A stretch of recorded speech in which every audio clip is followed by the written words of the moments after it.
100 years ago, the invention of the automobile literally changed life in America forever. Then, about 30 years ago, the first computer came down the pike, and boy, have things ever changed. Now, the automobile and computer have been merged into one machine. Has the world changed? Well, maybe a little. You're about to find out that some things, like repairing the computer-controlled accessory systems on new Buicks, can stay pretty much the same if you know how things work.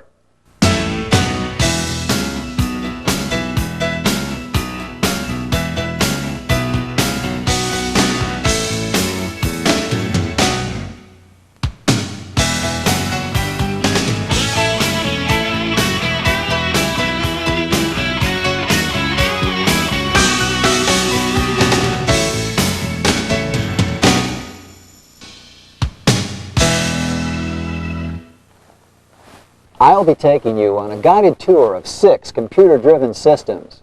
We'll try to cover how each system works, find out what's different between car lines, and see an effective diagnostic technique in action.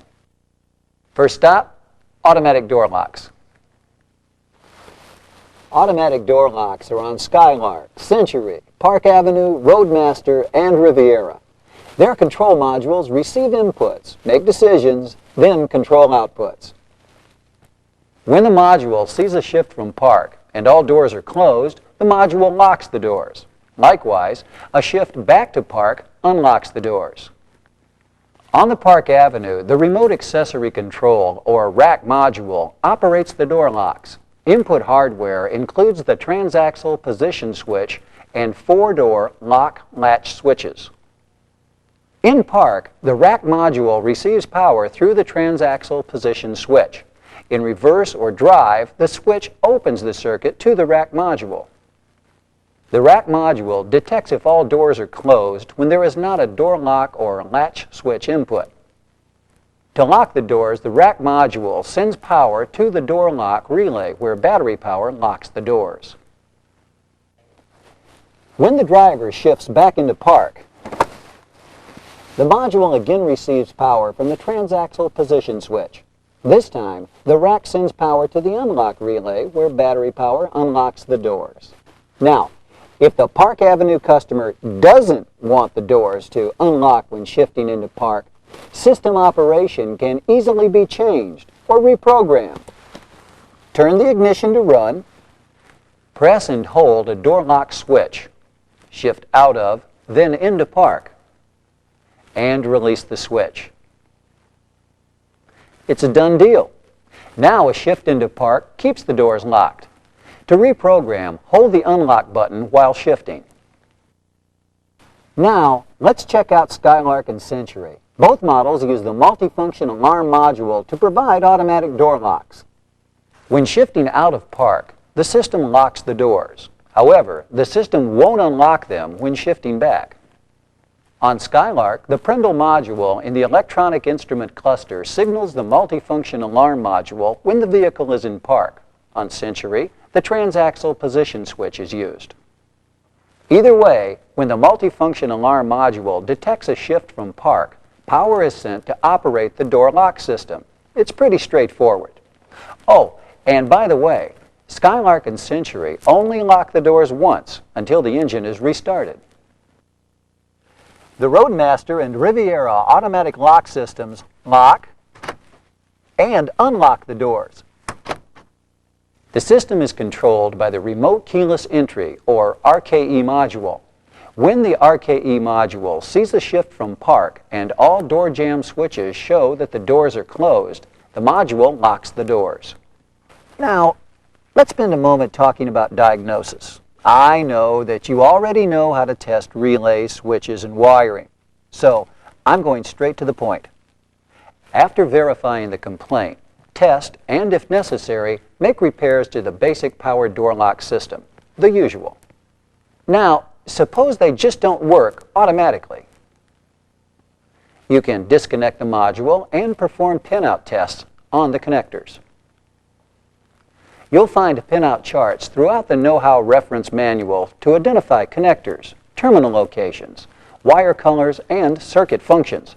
Then, this lower portion, down here, shows you the things that need to be done to operate the system, one circuit at a time.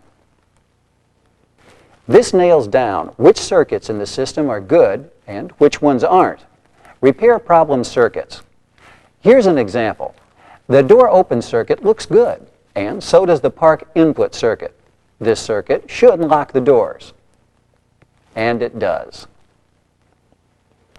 But if the system doesn't work when you reconnect it, you've found yourself a bad module.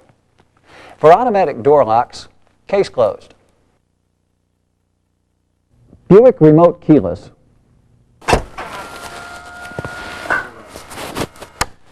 As I was saying, Buick Remote Keyless Entry systems are available on Skylark, Century, Regal, Park Avenue, LeSabre, Roadmaster, and Riviera.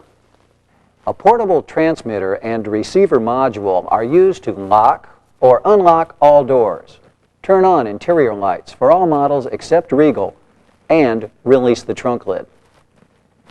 Park Avenue and LeSabre use the rack module to perform all remote keyless entry functions.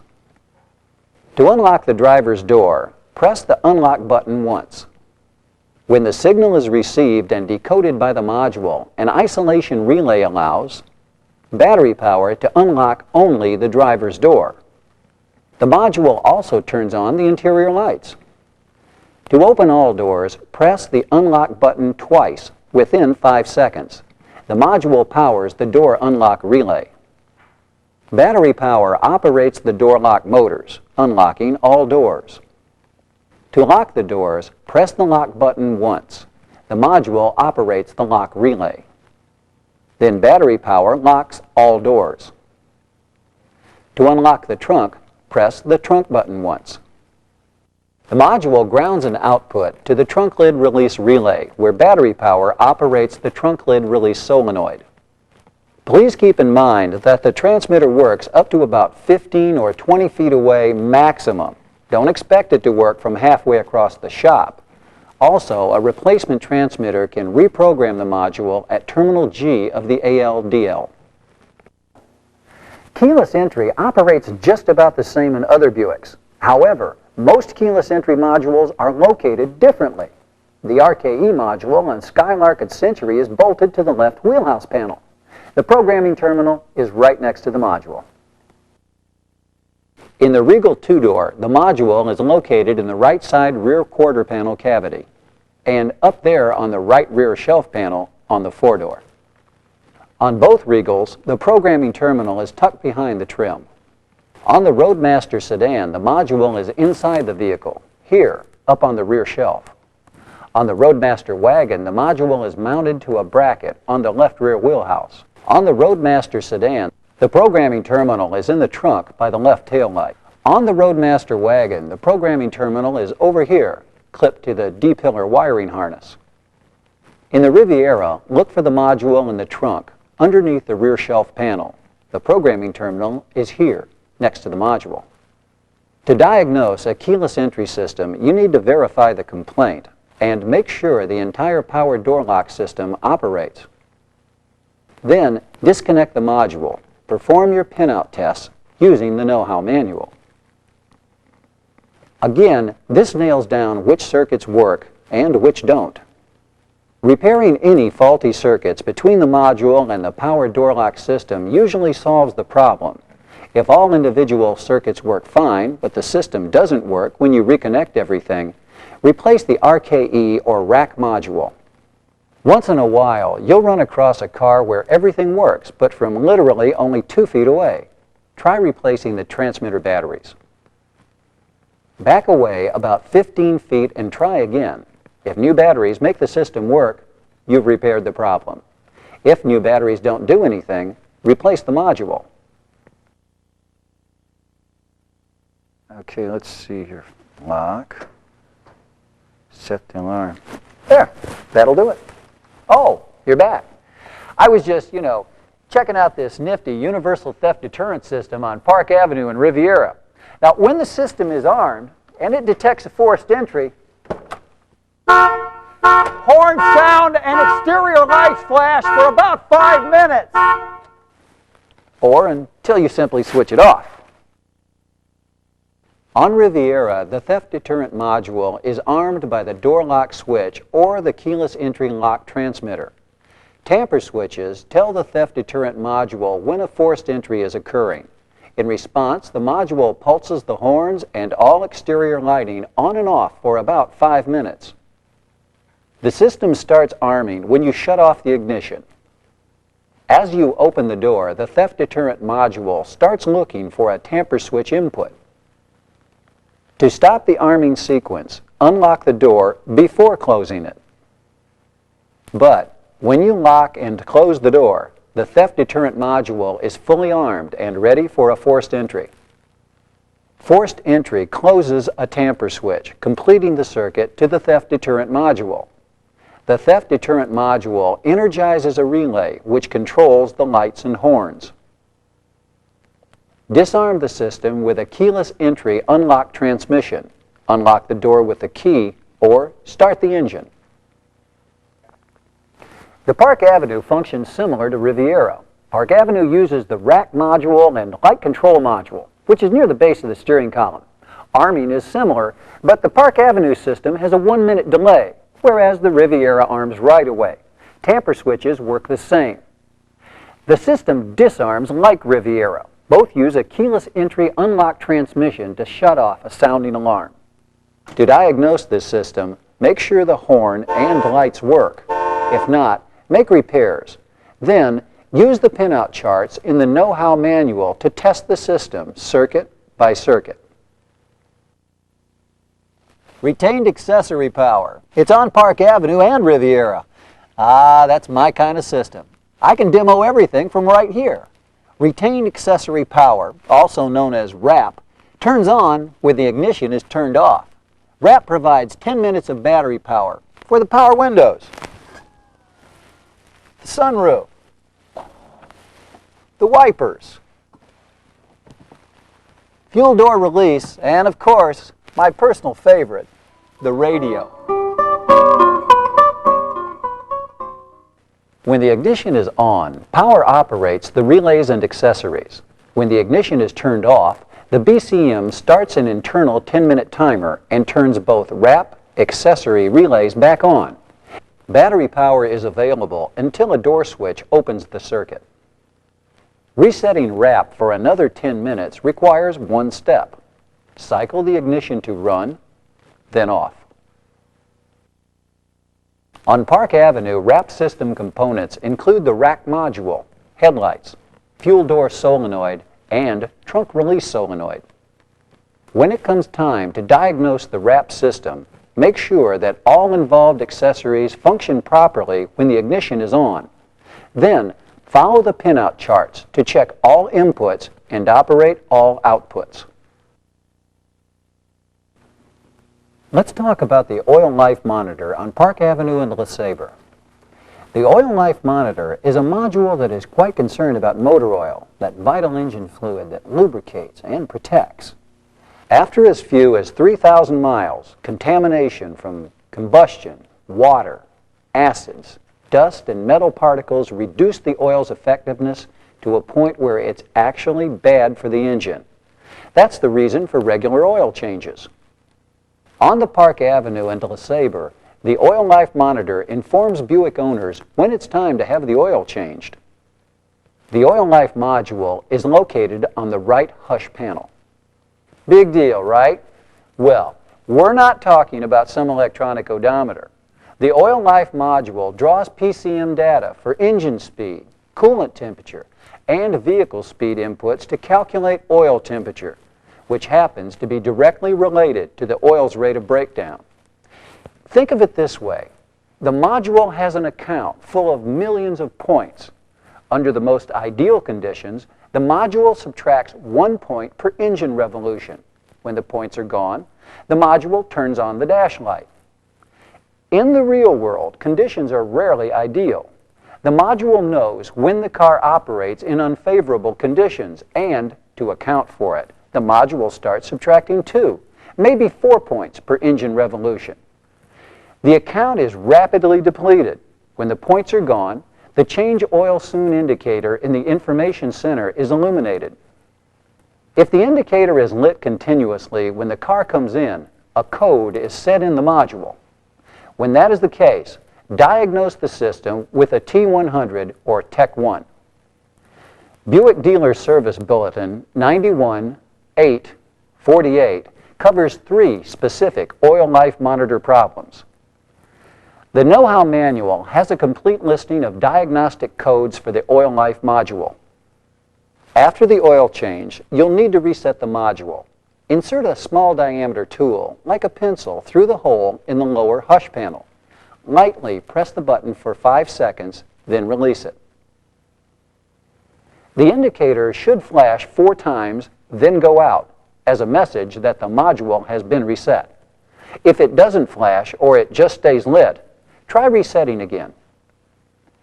Now, concerning pinout tests, only 5 circuits need testing, 2 for power, 2 for ground, and 1 for the indicator light. And make sure that the bulb in the dash is okay. Again, use your Know-How Manual.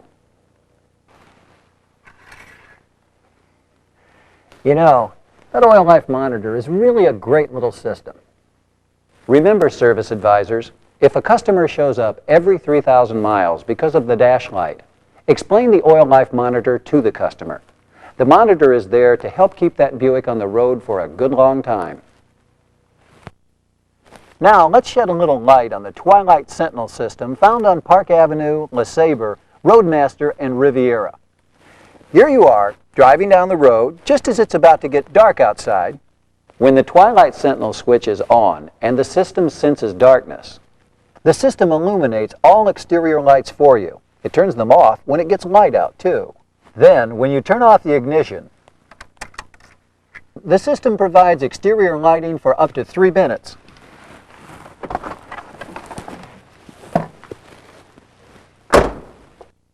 The systems on Riviera, Park Avenue, LeSabre, and Roadmaster are very similar. So let's take a look at this Riviera. The Twilight Sentinel switch and Twilight photocell are inputs to the control module. When the switch is on and the sun goes down, the module operates the exterior lights. Here's how it works on a Riviera. The Twilight Sentinel switch supplies power to the BCM. The photocell reacts to available ambient light. So when it gets dark, the photocell resistance increases. The BCM waits 30 seconds, then applies power to the lighting system to turn the lights on. 30 seconds after the BCM sees the photocell resistance decrease, meaning that it's getting lighter outside, the module turns the lights off. The system has a secondary convenience function. When the ignition is turned off, a delay feature controlled by the driver turns the lights on for a few moments. The BCM applies 5 volts through this adjustable delay rheostat. The BCM senses the voltage drop to calculate a delay time, anywhere from 30 seconds to 3 minutes. The Park Avenue and LeSabre use the light control module to operate the Twilight Sentinel system. The light control module is located between the parking brake assembly and the steering column. The Roadmaster uses the Twilight Sentinel module. The head and park light relays are inside the module. Before you start a diagnosis of the Twilight Sentinel system, first check the exterior lights. If you find a problem, repair it. Then, use the pinout charts in the manual to test the system. Whether you repair a circuit or replace the module, be sure to test the system before giving the vehicle back to the customer.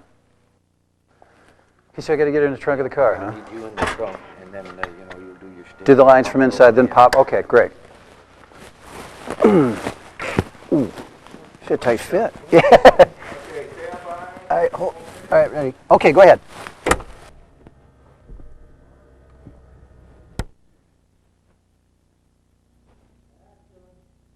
The Buick keyless entry system.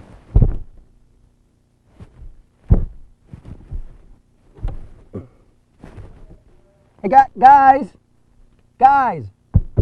Hey, I forgot the remote trunk release button. Guys. Real funny, guys. Hey, guys, I forgot the button. Guys. Hey, okay. Real cute, guys. Guys! Hey! I'm still in here. Nobody... Did somebody call cut? Hello?